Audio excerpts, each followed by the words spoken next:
you more and more, and more and more, and still yet more, till we become worthy of union with you, and help us all to hold fast to Baba's daman till the very end.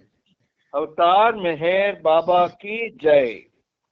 Avatar Meher బాబాకి జై. ప్రీతం మెహర్ బాబా, నీవు ప్రసాదించిన ప్రవచన సారమును గ్రహించవలసిన తీరులో గ్రహించి సదవగాహన చేసుకొని వాటిని మా జీవనములలో ఆపాదించుకొని నిజాయితీ తోడను నిర్మల ప్రేమ తోడను వాటిని ఆచరించులాగున మా అందరినీ ఆశీర్వదించు. అట్టి ఆచరణయుత జీవన శైలిలో జీవించినట్లు మా అందరినీ అనుగ్రహించు. అవతార్ మెహర్ బాబా की जय. అవతార్ మెహర్ బాబా की జై. జై. అందరికీ ప్రేమపూర్వక జై బాబాలు. ఈరోజు కూడా మన ప్రభువైన మెహర్ బాబా ఆయనతో సహజీవనాన్ని సాగించి మహత్భాగ్యాన్ని ప్రసాదించారు. ఆ సనాతనునికి, ఆ సర్వోన్నతునికి మన తరపున, ప్రపంచ భక్త కోటి తరపున శత సహస్ర కోటి పాదాభివందనాలు. ప్రభు చరిత్రం 11వ భాగంలో 4590 పేజీలకు చదువుకొని వివరణలు కూడా చెప్పుకున్నాం. ఇప్పుడు మీద నుంచి 3 పేరాల తరువాత 4వ పేర, ఆ తరువాత బాబా పెళ్ళింటికి వెళ్ళారు అన్న పేరా నుంచి శ్రీనిబాబు చదువుతారు. కొంచెం శ్రద్ధగా ఆలకించండి. జై బాబా. అవతార్ మెహర్ బాబా కి జై. ఆ తరువాత బాబా హెలెన్ ఇంటికి వెళ్ళారు. ఆ కుటుంబం అంతా చాలా కష్టాల్లో ఉంది. ఇండో పాక్ విభజన తరువాత వారి ఆస్తిపాస్తులన్నింటినీ పాకిస్తాన్లో వదిలిపెట్టి ఇండియాకు పారిపోయి వచ్చేశారు. మహమ్మదీయులను, హిందువులను వేరు చేస్తూ చేసిన ఇండో పాక్ విభజన వల్ల సరిహద్దుకు ఇరువైపులా ఉండే ప్రజలు అనేక బాధలకు లోనయ్యారు. దాని ఫలితంగా దారుణమైన మారణకాండ సంభవించింది. స్త్రీలు చెరచబడ్డారు, వేలాది మంది చంపబడ్డారు, అనేక వేల మందికి నిలువ నీడ లేకుండా పోయింది. ప్రజల మతం పేరు చెప్పి మతమౌఢ్యులై దారుణమైన హింసకు పాల్పడ్డారు. హెలెన్ కుటుంబాన్ని ఓదార్చిన తరువాత బాబా కేకీనాలావాలా ఇంటికి వెళ్ళారు.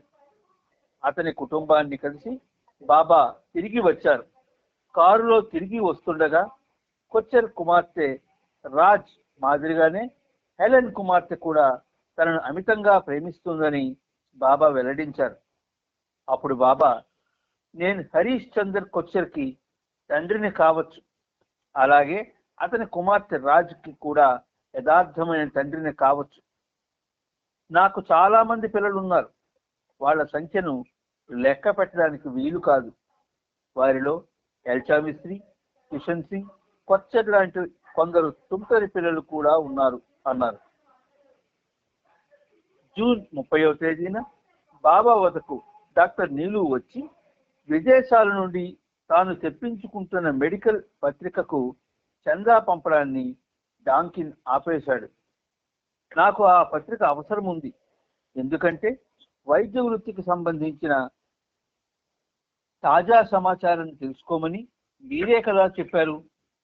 అలా చందాను ఆపొద్దని డాంకిన్కి చెప్పండి అంటూ డాంకిన్ పై ఫిర్యాదు చేశాడు. బాబా సమాధానమిస్తూ, నీరు కోరిక నెరవేరుతుందో లేదో హఫీజ్ను అడిగి తెలుసుకుందాం అని చెబుతూ అలోబాను పిలిచి దివానియే హఫీజ్ గ్రంథాన్ని తీసుకురమ్మని ఆదేశించారు. అందులో ఏదో ఒక పేజీ తెరిచి చూడమన్నారు.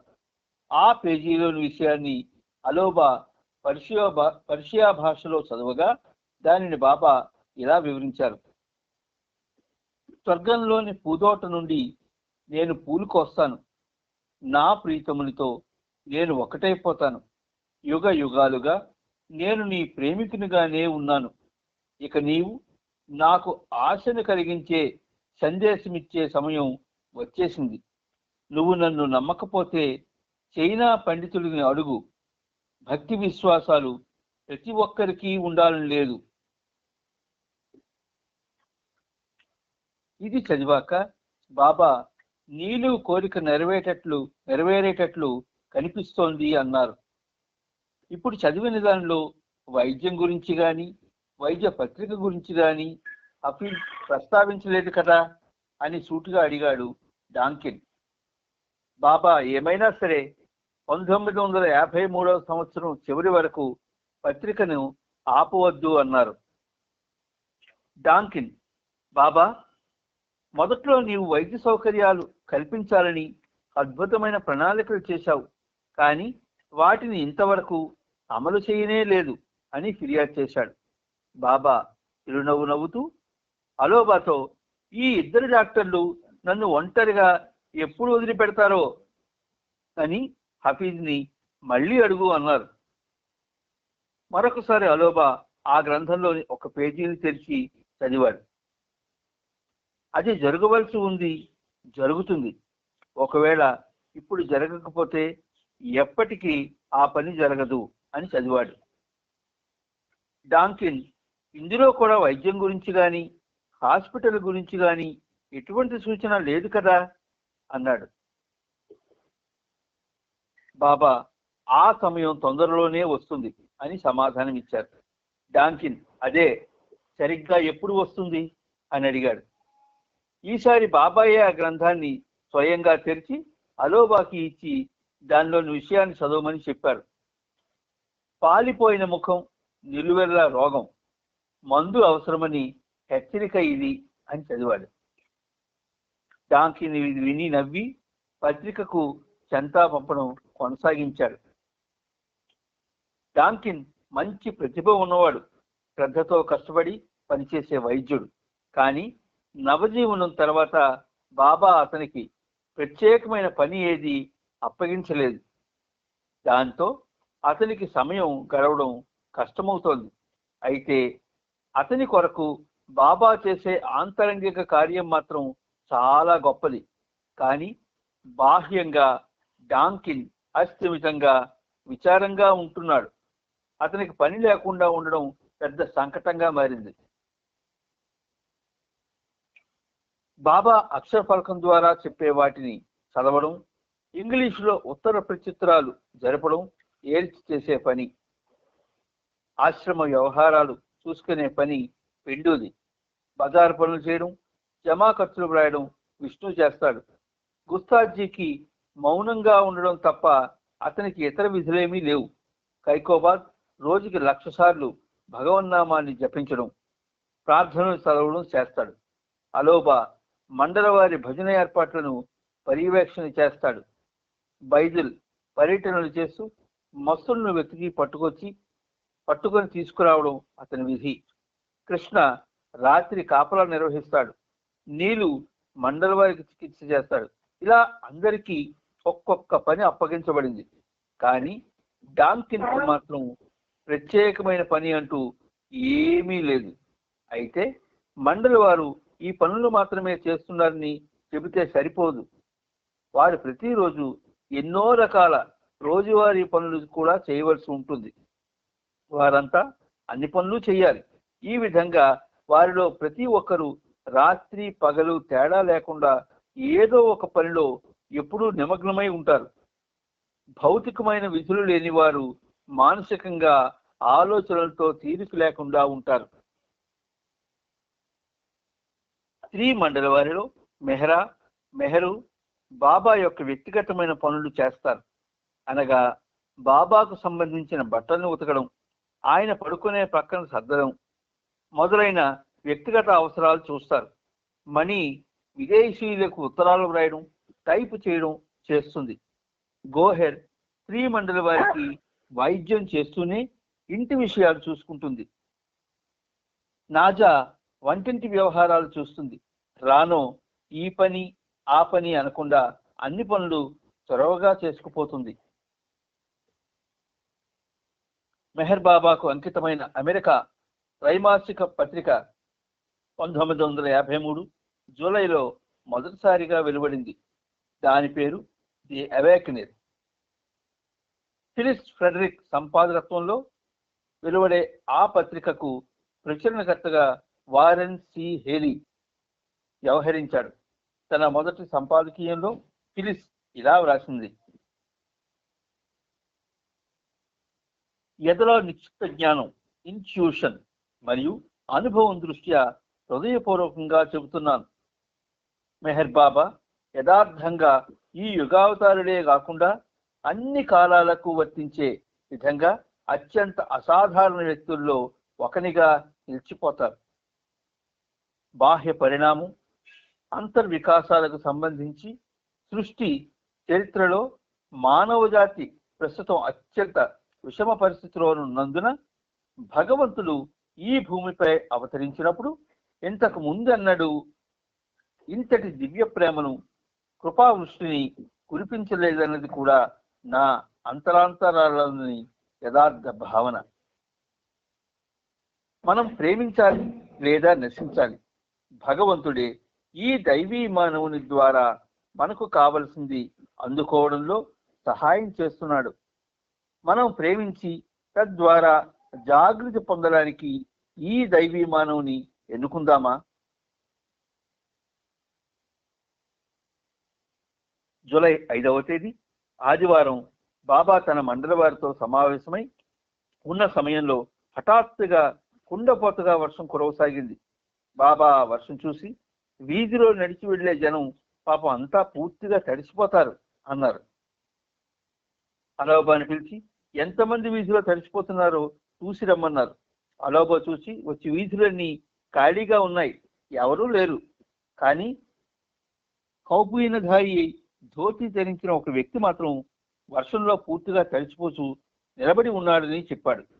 అతనికి ఏం కావాలో అలోబా అడగగా ఆ వ్యక్తి తాను ఢిల్లీ నుంచి వచ్చానని, తనకు మెహర్ బాబా దర్శనం కావాలని చెప్పాడు.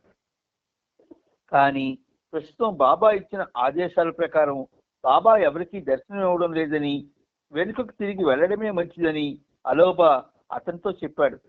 అతను వినిపిస్తూ బంగ్లా నుండి వెళ్లి రోడ్డు ప్రక్కగా నిలబడి ఉన్నాడు.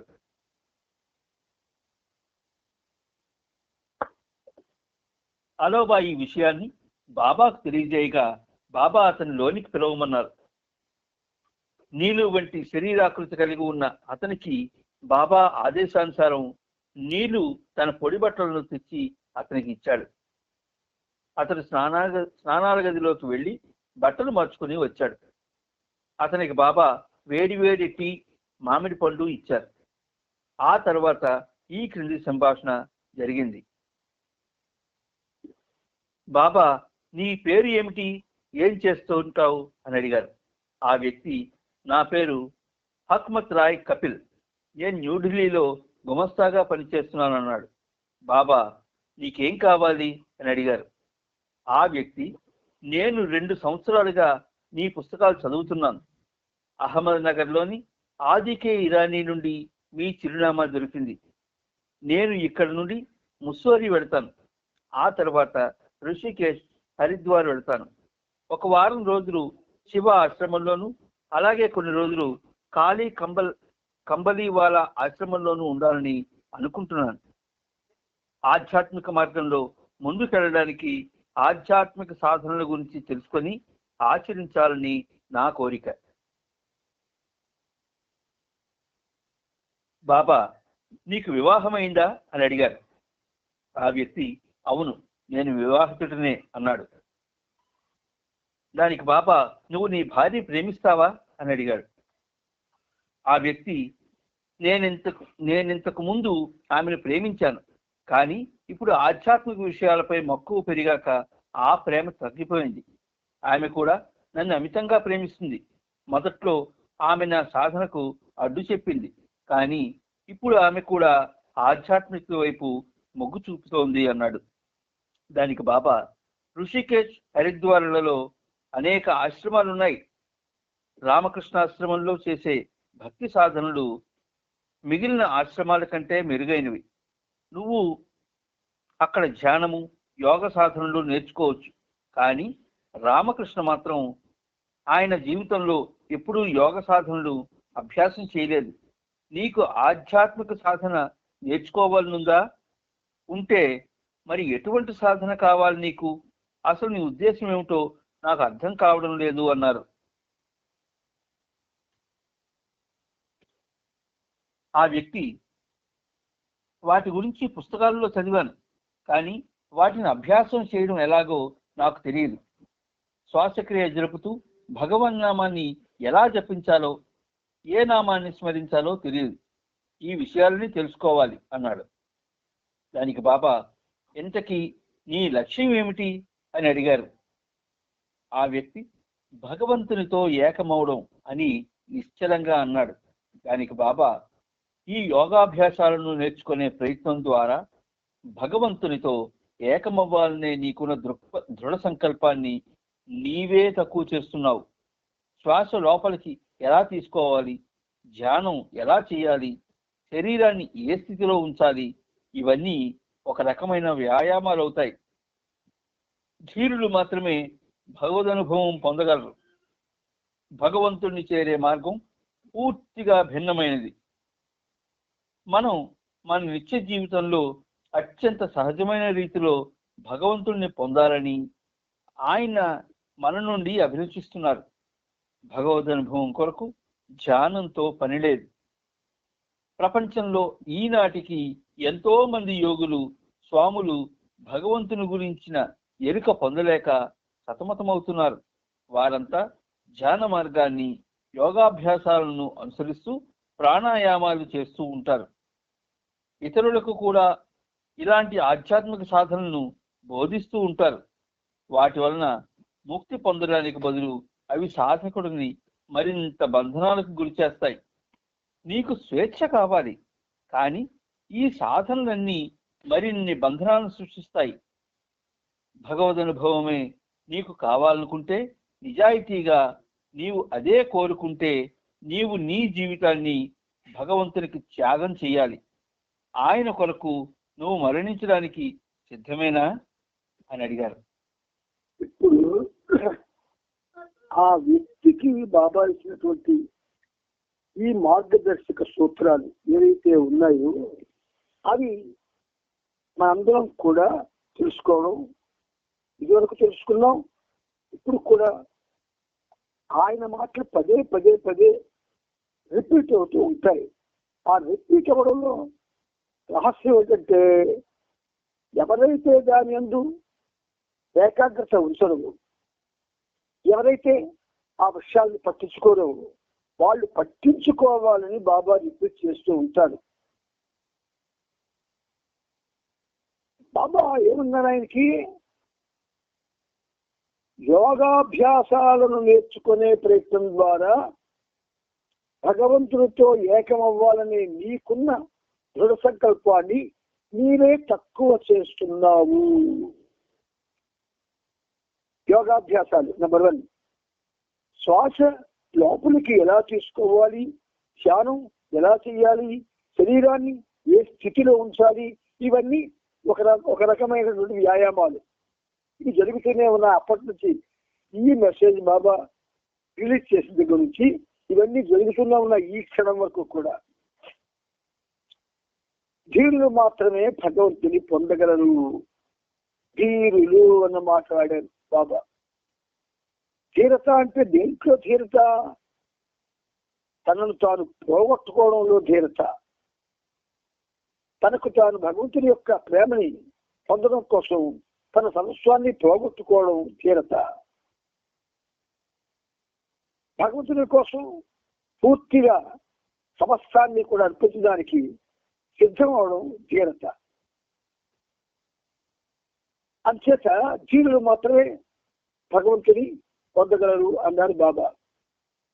భగవంతుని చేరే మార్గం అది భిన్నమైంది అంటున్నారు. అంటే ఇప్పుడున్నటువంటి సాధనలన్నిటి కంటే కూడా కొంచెం భిన్నమైనది. ఎందువల్ల?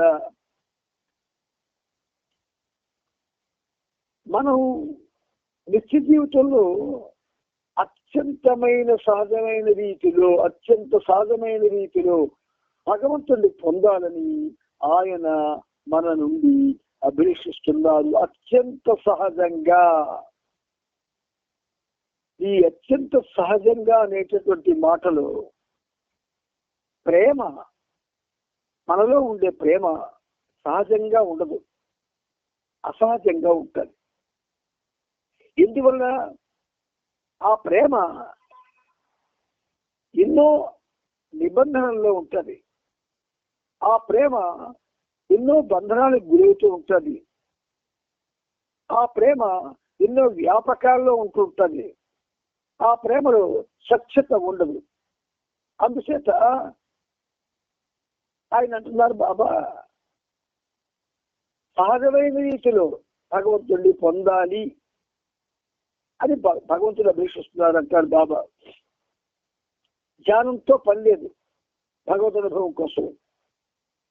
ప్రపంచంలో ఈనాటికి ఎంతో మంది యోగులు స్వాములు భగవంతుని గురించిన ఎరుక పొందలేక సతమతమవుతున్నారు.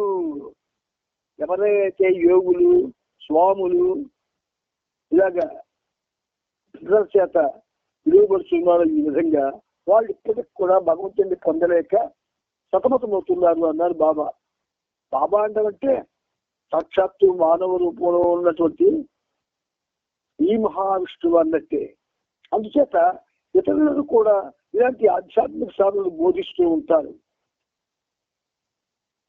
వాటి వలన ముక్తి పొందడానికి బదులు అవి సాధకుడిని మరింత బంధనాలకు గురి చేస్తాయి. ఉదాహరణకి ఒక యోగి దగ్గరికి వెళ్ళారు. ఇప్పుడు ఆయన త్రికాల ప్రార్థన చేస్తూ ముక్కు మూసుకొని పూర్తిగా శ్వాసని విశ్వాస నిశ్వాసాలను ఆ ఉచ్ఛ్వాస నిశ్వాసాలను పూర్తిగా ఏకాగ్రత నేర్పి నువ్వు దేవుణ్ణి ధ్యానించు, అలా రోజంతా ఇదే చెయ్యు అని ఎవరైనా నిర్దేశించనుకోండి, అది చేయడం మహా కష్టం. ఒక 10 నిమిషాలు బాబా నామం చేసుకొని కూర్చోండి అని అన్నారు అనుకోండి, మనకు విసుగొస్తుంది కొంచెం. అదే ఒక అరగంట చేయమని అందుకోండి, ఎక్కువ విసుగొస్తుంది. అదే మరొక అరగంట చేయమని అందుకోండి, ఏ సహవాసంలోనైనా ఏమిటండి సహవాసంలో మేమంతా పాడాలి, రకరకాల ఉపన్యాసాలు ఇవ్వాలి, ఈ సమయాన్ని అంతా మీరు వేస్ట్ చేయిస్తున్నారు అని అనడానికి కూడా అక్కడ కూర్చున్న వాళ్ళు వెలుకాడరు. అంటే వాళ్ళ దృష్టిలో ఏవైతే వాళ్ళకి నచ్చిన పనులు ఉన్నాయో అవి చేయిస్తేనే భగవంతుడు లభిస్తాడు అన్నటువంటి ఒక దురదృష్టకరమైనటువంటి పరిస్థితి ఏర్పడింది. అందువల్ల బాబా అవి సాధకుడిని మరింత బంధనాలకు గురి చేస్తాయి. అన్నీ మనం చేసే ప్రతి పనిలో బంధనాలు అనుభవిస్తున్నాం. మన యొక్క ప్రేమ ప్రపంచంలో ప్రియతముడు మనకి బంధనాలను పెట్టలేదు, కానీ మనకి మనం చాలా పెట్టుకున్నాం. ఈ మనకు మనం పెట్టుకున్న బంధనాలు చచ్చే వరకు కొనసాగిస్తాం మనం. ఇప్పుడు చూడండి, సహవాసులు, ఆ సహవాసుల్లో మాటలు పాటలు తెక్కలు విందు వినోదాలు ఇది ఒక అలవాటైపోయింది. దీని పేరు భక్తి మన దృష్టిలో. కానీ ఇదంతా కూడా మాయ, ఆర్భాటం, ప్రేమ లేనటువంటి చర్యలు. అందుచేత బంధనాలు ఏర్పడిపోతాయి. స్వేచ్ఛ కావాలి మనకి, మనందరికీ స్వేచ్ఛ కావాలి. సాధనలు బంధనాలని గుర్తొస్తాయి కాబట్టి ఏం చేయాలి? భగవద్ అనుభవం మనకు కావాలి అనుకుంటే, అది నిజాయితీగా మనం కోరుకుంటే ఈ జీవితాన్ని భగవంతుడికి త్యాగం చెయ్యాలి అంటున్నారు బాబా. జీవితాన్ని భగవంతుడికి ఎలా త్యాగం చేస్తామండి? ఏ విధంగా త్యాగం చేస్తామండి? ఎన్నో ఎన్నో ఎన్నో కథలున్నాయి.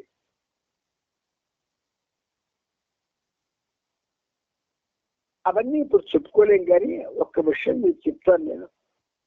భగవంతుని గురించి నీ జీవితాన్ని త్యాగం చేయాలి అంటే భగవంతుడే నీ జీవితం కావాలి. Straight answer. ఇప్పుడు ఏ జీవితం అయితే జీవిస్తున్నామో ఆ జీవితం నీకు భగవంతుడే కావాలి. ఆ జీవితం అంతా నువ్వు భగవంతుడినే కోరుకోవాలి. ఆ జీవితం అంతా భగవంతుడి కోసమే నువ్వు తపన పడుతూ ఉండాలి. ఆ జీవితం అంతా కూడా భగవన్నామం చేస్తూ ఉండాలి. ఆ జీవితం అంతా కూడా నిర్మలమైన జీవితాన్ని గడపాలి. ఆ జీవితం అంతా కూడా భగవంతుడి యొక్క ప్రేమను పొందడం కోసం నువ్వు నిరంతరం కూడా తప్పిస్తూ ఉండాలి. లాంగింగ్ అంటారు బాబా ఇంగ్లీష్ లో. లాంగింగ్ అంటే నిరీక్షణ, ఎదురు చూపు. మనకేమి లాంగింగ్ ఉందండి? నిరీక్షణ ఎక్కడుందండి? భగవంతుడి గురించి, మెహర్ బాబా గురించి, సర్వోన్నతులను చెప్పినటువంటి అవతార పురుషుల గురించి మనకి ఎక్కడ నిరీక్షణ ఉందండి? ఎక్కడ తపన ఉందండి? లేదు. కనుక బాబా మనకి ఎందుకు ఇంత వేస్ట్ ఇన్ఫర్మేషన్ మనకి ఇస్తున్నారంటే, నువ్వు నిజంగా భగవంతుడు కావాలనుకుంటే జీవితాన్ని భగవంతుడికి త్యాగం చేసిమన్నాడు. ఆయన కొరకు మరణించడానికి కూడా సిద్ధమవ్వాలి అంటున్నారు ఆయన. నిజంగా మనం చక్కగా చిలకల్లా మాట్లాడతాం, కానీ ఈ చిలక మాటల్లో మనకున్నదంతా అహంభావమే, అహంకారమే, అన్యధ్యాసే. అందువల్ల బాబా చెప్పినటువంటి ఈ విషయం ఆ వ్యక్తి ఇక్కడ చెప్పలేదు, ఆయన మనందరికీ పరోక్షంగా చెప్తున్నారు. ఇన్నేళ్ళేందండి బాబా ఫోన్లోకి వచ్చి మనందరం ఉన్నాం. ఏం చేస్తున్నామండి అప్పటి నుంచి ఇప్పటి వరకు? ఏం చేస్తున్నాం? ప్రశ్నించుకోండి మీకు మీరు. ఏం చేస్తున్నాము? భగవంతుని యొక్క అపారమైనటువంటి కరుణ పొందడానికి మనం ఏ చర్య చెయ్యటం లేదు.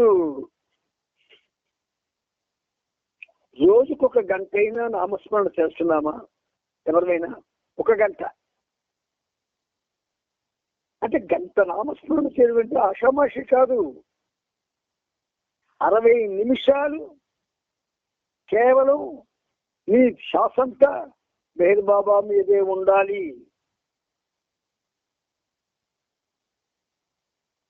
కొన్ని వేల సహవాసాలు జరిగాయి 1929 నుంచి. చాలా సహవాసాలకి బాబా ఈ పడిగుట్టిని విచ్ఛిన్నం చేశారు. ఎక్కడ కూడా ఏకాగ్రత లేదు ఇప్పటి వరకు.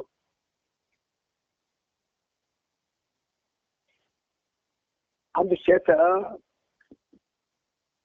మనకి బాబా ఇచ్చినటువంటి ఈ ఆజ్ఞలు దివ్యమైనది. దివ్యుడైనటువంటి ఆ పరబ్రహ్మ యొక్క ఆశ్రయం కావాలి అంటే కనీసం ఇప్పటి నుంచైనా, ఈ క్షణం నుంచైనా రోజుకి 10 బాబా అన్నారు 1922లో ఆయన చెప్పిన ఒక ఇన్స్ట్రక్షన్ ఏంటంటే, ఒక ఆయన అడిగాడు బాబాకి, నాకు నామస్మరణ చేయాలనుంది అన్నాడు. ఎలా చేయాలి బాబా అని అడిగితే, 5 నిమిషాలతో స్టార్ట్ చేయి, రోజుకి 5 నిమిషాలు, 5 నిమిషాలు పెంచుకుంటూ వెళ్ళు. ఇది 1922లో బాబా చెప్పిన మాట. 5 నిమిషాలు పెంచుకుంటూ వెళ్ళు. అలా పెంచుకుంటూ వెళ్ళడంలో నా మీద నీకు తపన పెరిగేటట్టు చూసుకో. భౌతిక విషయాల నుంచి దూరం అయిపోవు. నీ వ్యక్తిగత ధర్మాలు మర్చిపోవు, నిన్ను నువ్వు మర్చిపో. అప్పుడు నామస్మరణ వల్ల నీకు మేలు కలుగుతుంది అని బాబా చెప్పాడు. మనకెందుకు అని అనిపించవచ్చు. జన్మలు ఎత్తాలి, జన్మల ఖాతా తగ్గాలి అంటే ఇది చెయ్యాలి, లేకపోతే జన్మల ఖాతా అలాగే పెరుగుతూ ఉంటుంది. అందుచేత చెయ్యాలి, ఇది అవసరం. మెహర్ బాబా ప్రేమికుడికి ప్రేమికురాలకి తప్పక అవసరం. లేకపోతే వాళ్ళు అవిధేయులుగా కపటులుగా ఒక విధంగా పరిగణింపబడతారు. నాన్న ముందుకెళ్ళానా, ఆ వ్యక్తి ఏమన్నాడో చెప్పండి. ఆయన కొరకు నువ్వు నేను సిద్ధంగానే ఉన్నాను, మీరు నాకు ఏమి ఆదేశిస్తే దాన్ని నేను నెరవేరుస్తాను అని సమాధానం ఇచ్చాడు. దానికి బాబా, నా ఆదేశాలను పాటించడానికి 100% నువ్వు సిద్ధంగా ఉంటే దానికి మించి మరేది అక్కర్లేదు అని చెబుతూ గతంలో జరిగిన స్వామి పరమానంద విషయం అతనికి చెప్పారు. తన దగ్గరకు అతడు ఎలా వచ్చాడు, నా వద్దకు వచ్చేటప్పుడు ఒంటరిగా రమ్మన్న అతి సులభమైన ఆదేశాన్ని కూడా ఎలా పాటించలేకపోయాడో వివరించాడు. చివరిగా హక్మత్ రాయ్కి బాబా ఇలా చెప్పారు. క్లుప్తంగా చెప్పాలంటే పరిగణనలోకి వచ్చేది సంపూర్ణమైన నిజాయితీయే. కపటం లేశమాత్రం ఉన్నా అది వినాశనానికి దారితీస్తుంది. మన నిజాయితీ స్థాయి ఎలా ఉండాలంటే, భగవంతుడు తన అనంతత్వ స్థితిలో ఎంత నిజాయితీగా ఉంటాడో అదే స్థాయిలో మీ నిజాయితీ కూడా ఉందని సాక్షాత్తు భగవంతుడే అనుభూతి చెందే స్థాయిలో ఉండాలి. ఈ మార్గంలో ఇసుమంత కపటం కూడా ప్రమాదకరమే. యోగాభ్యాసం చేస్తూ క్రమశిక్షణతో కూడిన జీవితం గడపాలనుకుంటే ఏదో ఒక ఆశ్రమాన్ని వెతుక్కో, సాధువులను ఆశ్రయించి వారి మార్గదర్శకంలో జీవించు. కానీ దివ్యత్వాన్ని పొందాలంటే మాత్రం దాని కొరకు మరణించడానికైనా సిద్ధమవ్వాలి. నా ఆదేశాలను 100% పాటించు. సరే, రాజీ పడ్డాయన బాబా, రాజీ పడ్డు, ఎక్కడ కాంప్రమైజ్ కాడైనా. సంపూర్ణమైన నిజాయితీయే పరిగణనలోకి వస్తుంది అన్నాడు ఆయన. సంపూర్ణమైన నిజాయితీ అంటే ఒక విధంగా బాబా మండలిలోనే ఉంది. అవుటర్ సర్కిల్ 12 మంది, ఇన్నర్ సర్కిల్ 12 మంది, ఆ 24 మందిలో ఉన్నది సంపూర్ణమైన నిజాయితీ. మరి ఎవరిలో లేదు ఈ క్షణం వరకు కూడా.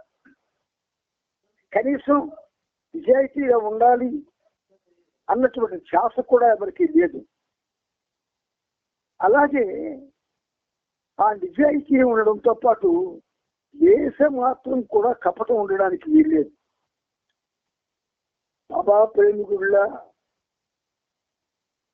బాబా బొమ్మ పిల్లలు పెట్టుకొని ఇల్లు మీద చప్పట్లు కొట్టేసి మెహర్ బాబా అని గీతేస్తూ రోడ్డు మీద బైకుల్లో పాటలు పాడిస్తూ కార్యక్రమానికి వెళ్ళిపోతూ ఇవన్నీ చేస్తుంటే అందులోనే నిజాయితీని కపటం లేకపోవడం ఉన్నాయనుకున్నారా? కాదు. నీకు వ్యక్తిగతంగా బాబా మీద ప్రేమ ఎంత ఉన్నది నువ్వు ప్రతిరోజు పరీక్షించుకుంటూ ఉండాలి. వ్యక్తిగతమైన ప్రేమ నీకు. వ్యక్తిగతమైన ప్రేమ ఎలా ఉంటుంది? తల్లిదండ్రులకి బిడ్డల మీద ఉంటుంది, కానీ బిడ్డలకి తల్లిదండ్రులు కూడా వ్యక్తిగతమైన ప్రేమ ఉండదు. అవసర సంబంధమైన ప్రేమ ఉంటుంది. అందుకే ఏ తల్లిదండ్రి కూడా బిడ్డల చేత చివరి రోజుల్లో ఆనందాన్ని సుఖాన్ని పొందలేకపోతున్నారు. మరి మనం విశ్వానికి తండ్రి అయినటువంటి మెహర్ ప్రభు యొక్క బిడ్డలం. ఏనాడు కూడా ఆయన్ని మనం సంతోషపెట్టలేదు ఈనాటి వరకు. ఆయన మన గురించి చాలా బాధపడుతూ ఉన్నాడు. ఆయన లేకపోతే ఈ సందేశాలు ఇంత షార్ప్ గా ఉండవు. అసలు క్రమశిక్షణ లేదు మనలోని. సహవాసుల్లో మనం ఒక దశల క్రమశిక్షణ చూపిస్తున్నామా? మన వ్యక్తిగతమైనటువంటి అభిలాషలు పరిస్థితులు మర్చిపోతున్నామా? లేదే. అందుచేత మనం చేసేవన్నీ కపట పనులే. ఆ కపట పనుల గురించి బాబా ఏమన్నారు? అది వినాశనానికి దారితీస్తుంది అన్నారు. భయపడండి, కొంచెం బాబా మాటలకి భయపడండి. నువ్వు ఎవరిదన్నా ఉద్యోగం చేస్తే ఆ అధికారికి భయపడుతున్నావా? నీకట్టా బలవంతుడు ఉంటే వాడి అది బలాన్ని చూసి నువ్వు భయపడుతున్నావా? ఎవరైనా నీకు ఎవరికైనా ఏదైనా కావాలి అంటే ఆయన సంతృప్తిపరచడంలో చాలా భయంగా ఉంటావా? ఇక్కడ ప్రదర్శించే ఈ భయాన్ని, నిష్కపటాన్ని బాబా ముందు ఎందుకు ప్రదర్శించు? నువ్వు దేవదేవుడు మనందరం కపటంగా ఉంటున్నామని బాబాకు తెలుసు. మనం చేసినవన్నీ కూడా ఎందుకు పనికి మాలిన పనులే చేస్తున్నామని బాబాకు తెలుసు. కానీ ప్రేమమయుడు ఎలా చేస్తున్నాడు. ఎలా చేస్తుంటే మనమేమనుకుంటున్నాం? ఇవన్నీ మనం చేసేవన్నీ గొప్పగా కావాలనుకుంటున్నాం.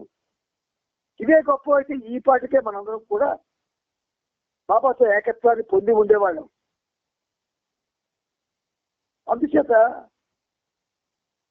ఆ నిజాయితీ స్థాయి ఎలా ఉండాలంటే బాబా, భగవంతుడు అనంతత్వ స్థితిలో ఎంత నిజాయితీగా ఉంటాడు, భగవంతుని యొక్క అనంతత్వ స్థితిలో భగవంతుడు ఎంత నిజాయితీగా ఉంటాడో అదే స్థాయిలో నీ నిజాయితీ కూడా ఉందని సాక్షాత్తు భగవంతుడే అనుభూతి చెందే స్థాయిలో ఉండాలట. లేదండి, నమ్మండి. మనం చేసినవన్నీ భౌతికమైన పనులన్నీ కూడా ఎందుకు కొరగాని కించిత్తు కూడా మనకి ఆధ్యాత్మికంగా క్రమశిక్షణ కానీ లేదా నిష్కపటం కానీ నిజాయితీ కానీ మనకి రాకుండా చేసేస్తున్నాయి. మనం గొప్పవాళ్ళు అనుకుంటున్నాం. బాబా ప్రేమికులు మేము, ప్రపంచాన్ని ఉద్ధరించడానికి మేము ఉన్నామన్నట్టుగా ఫీల్ అయిపోతున్నాం. నీ ఇంట్లో సమస్యనే నువ్వు పరిష్కరించలేకపోతున్నావు. నీ ఒంటి సమస్య నువ్వు అనుభవించలేకపోతున్నావు. నీ బలహీనతల్ని నువ్వు పోగొట్టుకోలేకపోతున్నావు. దురదృష్టకరమైన నీ అసభ్యకరమైనటువంటి మాటలనే నువ్వు పోగొట్టుకోకుంటున్నావు. మరి ఏమి చేయకుండా బాబా ప్రేమికులు చాలా గొప్పవాళ్ళు అని అనుకోవడం నిజంగా దురదృష్టం. కానీ ఒక్కటి చెప్తాను మీకు, ఆయన ఎలా చేశాడు మనం అలా చెప్పుకోవడానికి. మనం బాబా ప్రేమికులు అని చెప్పుకోవడానికి ఆయన మనకి ఎలా ఒక విధంగా ఊరుకున్నాడు. ఆయన తటస్థంగా ఈయన చాలా గొప్ప ప్రేమికుడు అంటాడు ఒకడు, ఈయన మహా గొప్పవాడు అంటాడు ఇంకొకడు. 4 కథలు చెప్పి 4 పాటలు పాడి 4 ఊర్లు తిరిగి 4 కలిసిపోయి వాళ్ళ ముచ్చుతో పోడించుకుంటే నువ్వు గొప్పవాడు అయిపోతావేటి. అందుచేత ఇసుమంత కపటం కూడా ఈ మార్గంలో ప్రమాదకరం అంటున్నారు బాబా. అండర్లైన్ చేసుకోండి మైండ్స్ లో. ఎవరికి వాళ్ళకి నేను కపటంగా ఉంటున్నానా లేదా అన్నది తెలుస్తుంటుంది. ఏం జరిగిపోతలే అని అనుకుంటామని ఏమన్నాడు ఆయన? ఈ మార్గంలో ఇసుమంత కపటం కూడా ప్రమాదకరం అంటున్నాడు ఆయన. మనం గడ్డం లేదు, దగ్గర పడిపోయింది సృష్టి వినాశనం. దగ్గరలో ఉన్నాం మనం. అందుచేత ఇప్పుడు మనకి శాశ్వత బాబా మీద ఉండాల, ఆయన నామస్మరణ మీద ఉండాల. ఈ ఏవైతే మనకి ఉల్లాసాన్ని ఆనందాన్ని ఇచ్చే కార్యక్రమాలు చేస్తున్నామో వాటిని సాధ్యమైనంత వరకు ఆపివేసేయాలి. ఏమొస్తుందండి? స్టేజ్ మీద పిల్లల్ని ఎక్కించి 4 డాన్సులు చేస్తే ఏంటి వస్తుంది నీకు?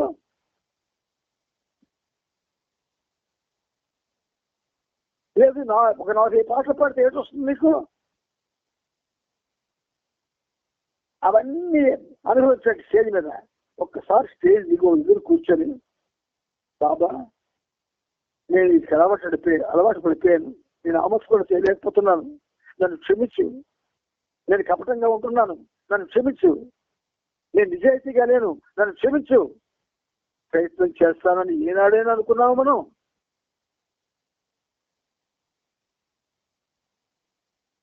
ఆ రోజుల్లో 68, 69, 70 ఆ ప్రాంతాల్లో ప్రసాదానికి పంచదార పెట్టేవాళ్ళు. మీకెవరికీ తెలుసో లేదో, ప్రసాదం పంచదార పెట్టేవాడు. కార్యక్రమాల్లో అయితే 5 పళ్ళు ఏవో పెట్టేవారు. ఒకవేళ భోజనాలు కానీ పెట్టవలసి వస్తే ఆ భోజనం ఎలాగ ఉండేదంటే మన ఇంట్లో భోజనం ఎలాగ ఉండేదంటే, ఇప్పుడు విందు కావాలి, అది పేపర్లో కూడా బాహాటంగా వేస్తాం. ఈ కార్యక్రమానంతో కూడా విందు ఉంటుందని. విందు అంటే కానీ మీరు చెల్లించండి, వెళ్ళడు సహవాస్కి. ఖచ్చితంగా చెప్తున్నాను, సహవాసుల్లో భోజనం పెట్టకపోతే ఎవరు సహవాస్కి వెళ్ళరు. చెప్పండి ఎవరైనా వెళ్తామని? నువ్వు ప్రపంచంలో ఎక్కడికి వెళ్ళినా ఈ భోజనం నువ్వు చేసుకొని, ఈ అకామిడేషన్ నువ్వు చూసుకొని, ఇవన్నీ నువ్వు చూసుకొని దానికి నీ డబ్బు ఖర్చు పెట్టుకొని తింటావే. బాబా సంటకు వచ్చినప్పుడు, బాబా కార్యక్రమాలకు వచ్చినప్పుడు నీకు విందులు వినోదాలు కావాలా? ప్రశ్నించుకోండి. మీ అందరికీ హృదయం ఉంది, మనస్సు ఉంది. ప్రశ్నించుకోండి. అందుచేత బాబా అంటారు, ఈ మార్గంలో ఇసుమంత కపటం కూడా ప్రమాదకరమైంది. యోగాభ్యాసం కావాలా? ఏదైనా ఆశ్రమానికి వెళ్ళిపోవు, సాధువుల మార్గదర్శకంలో ఉండు. కానీ దివ్యత్వాన్ని పొందాలంటే మాత్రం ఆ దివ్యత్వం పొందడానికి మరణించడానికైనా సిద్ధమవ్వాలి. నా ఆదేశాలు 100% పాటించు అన్నారు బాబా. ఇది ఎందుకు ఇలాగా హృదయ ఘోషతో మీ అందరికీ మనవి చేసుకుంటుంది ఇప్పుడు పనిముట్టంటే, దీని కర్మది. ఆయన చెప్పిస్తున్నాడంటే చలనం వస్తుందేమో అని చూస్తున్నాడు ఆయన. ఒక్కరికి గాని చలనం వస్తే మనం సాగిస్తున్న ఈ సహజీవనం ఖచ్చితంగా మంచి ఫలితాలు ఇస్తారు. ఒక్కరికి కానీ మార్పు వస్తే, ఈ మార్పు కోసమే బాబా ఆదేశాలు సందేశాలన్నీ కూడా మనం ఇంత అద్భుతంగా చెప్పుకుంటూ ఉన్నాం. నానా జై బాబా. ఆ కింద కుక్కుముత్తగా ఆయన ఉండే చదివినానా? ఏది? నా ఆదేశాలు 100% పాటించిన తర్వాత హక్కుమత్రాయ్, భగవద్ అనుభవం ఇవ్వలేని ఆ క్రమశిక్షణతో కూడిన జీవితం నాకు అక్కర్లేదు, ఆయనను పొందడమే నా జీవిత లక్ష్యం అన్నాడు. చూసారా ఎండింగ్ ఎలా ముగించాడు? చాలా అద్భుతమైన ముగించాడు ఆయన. హుకుమత్తురాయని ఆయన హృదయం కదిలించి క్రమశిక్షణతో కూడిన భగవద్ అనుభవం ఇవ్వలేని ఈ జీవితం నాకు అక్కర్లేదు, ఆయనను పొందడమే నా జీవిత లక్ష్యం అన్నాడు. ఇప్పుడు ఈ సహజీవనం చేస్తున్న మనందరికి కూడా బాబాని పొందడమే గాని జీవిత లక్ష్యం అయితే, ఇంతవరకు జరిగిన కార్యక్రమాలన్నీ కూడా ఈ సహజీవనంలో ఇది గ్రహించిన ఒక్క ఆసామి ఎక్కడికి వెళ్ళిన అందరి హృదయాన్ని కూడా రంజింపజేయగలుగుతాడు. ఇది బాబా సమూహాల్లో నువ్వు గొప్ప అయిపోవడం కాదు, బయటికి వెళ్ళి కూడా నువ్వు గొప్పవాడు అనిపించుకో. ఇక్కడ పాడేసిన పెద్దకి సింగర్ అనుకోకు, బయటికి వెళ్ళి కూడా నువ్వు పాడి సింగర్ అనిపించుకో. నీ ప్రతి మాట కూడా ఆధ్యాత్మిక సత్యాలని చాటి చెబుతున్నది అనిపించుకో. బయటికి వెళ్ళి కూడా ఏ మతం వాడైనా నీ మాటలు పెట్టి మారిపోవాలి, ఏ కులం వాడైనా నీ మాటలు పెట్టే కుల ప్రసక్తి ఎత్తడం మానేయాలి. ఎటువంటి అవలక్షణాలు ఉన్నవాడైనా నిన్ను కలిస్తే ఆ అవలక్షణాలను మార్చుకోవడానికి ప్రయత్నం చేయాలి. మనలో కపటమేనండి మనందరినీ తినేస్తుంది. దయచేసి నా మాట వినండి. పెద్దవాడిగా మీ అందరి క్షేమం కోరేవాడిగా ఈ ఆధ్యాత్మిక మార్గం మనం ఈ సహజీవనం మనకి చక్కటి అవకాశం వచ్చింది. మారడానికి ఇది అవకాశం. అర్చత మిత్రులంతా కూడా సహకరించండి. కపటాన్ని ముందు పారద్రోలండి. కపటంగా ఉండవద్దు. కపటంగా ఉంటే ప్రమాదకరం జీవితం. అవతార్ మెహర్ బాబా की जय. नाना कृष्ण अवतार मेहर बाबा की जय. अवतार मेहर बाबा की जय. अवतार मेहर बाबा की जय. अंदर